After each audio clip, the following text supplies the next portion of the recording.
လက်ဖေးဆိုင်သွားတယ်ဒီကလေးလေးတွေမဟုတ်ပဲဘူးလာတောင်းတယ်လမ်းသွားတယ်တွေ့ရတယ်ဖျားပွဲလေးပါလေးသွားတဲ့ခါကျရင်လည်းတွေ့နေရတယ်ဒီကလေးဟာတေချာပေါက်ခုနပြောတဲ့ gangster လည်းဖြစ်ကောင်းဖြစ်နိုင်သလိုတေလည်းတေသွားနိုင်တယ် Premium Book တွေကိုကိုယ်စိတ်ကြိုက်ဝယ်ယူနားဆင်ခြင်းနဲ့ဆိုရင်တော့ credit 15000ဖြစ်ုံနဲ့အပိုလက်ဆောင် credit 9000လက်ဆောင်ရရှိမှာဖြစ်ပါတယ်။ကဲဒီတော့စာအုပ်တွေကိုကိုယ်စိတ်ကြိုက်ဝယ်ယူနားဆင်လိုက်ပါ။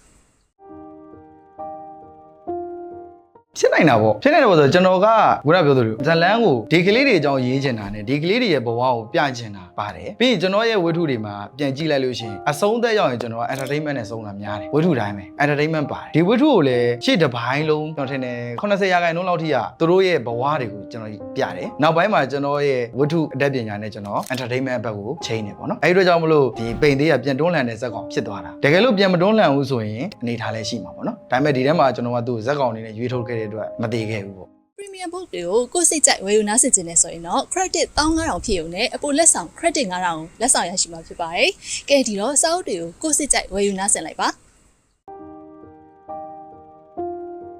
ရွက်ချောက်ရေးဖို့ဘယ်လို idea ရတာလဲဆိုတော့ကျွန်တော်ကလာထိတယ်လို့ပဲပြောရမှာပေါ့လက်ဖေးဆိုင်သွားတယ်ဒီကလေးလေးတွေမဟုတ်ပဲဘူးလာတောင်းတယ်လမ်းသွားတယ်တွေ့ရတယ်ဖျားပွဲလေးပါလေးသွားတဲ့ခါကျရင်လည်းတွေ့နေရတယ်အဲ့ချိန်မှာကျွန်တော်ကဒီကလေးတွေအကြောင်းတွေ့ပါများတော့ရင်းနှီးလာငါဒီကလေးတွေအကြောင်းရေးချင်လိုက်တာပေါ့ပထမစဖြစ်တာတော့ကြီးကြီးကျယ်ကျယ်ရည်ရွယ်ချက်တွေမဟုတ်ပါဘူးဒီကလေးတွေအကြောင်းငါစာလေးတစ်ပုဒ်လောက်တော့ရေးချင်လိုက်တာလို့စဖြစ်ခဲ့တာပြီးတော့မှအဲ့ဒါကိုကျွန်တော်ကအဖက်ဖန်လဲသုံးသက်ရေးလို့ဖြစ်ပါမလားငါရေးနိုင်ပါမလားပေါ့အချိန်ချင်းသုံးသက်ရတယ်ပြီးတော့သုံးသက်ပြီးတော့မှနောက်ဆုံး6လလောက်ကြာတဲ့အထိကိုကျွန်တော်သုံးသက်ရတယ်သုံးသက်ပြီးတော့မှရေးမယ်ကွာဆိုပြီးတော့ဆုံးဖြတ်လိုက်တယ်ဆုံးဖြတ်ပြီးတော့မှကျွန်တော်တကယ်လက်တွေ့ရေးဖို့ကွင်းဆင်းရတယ်ပေါ့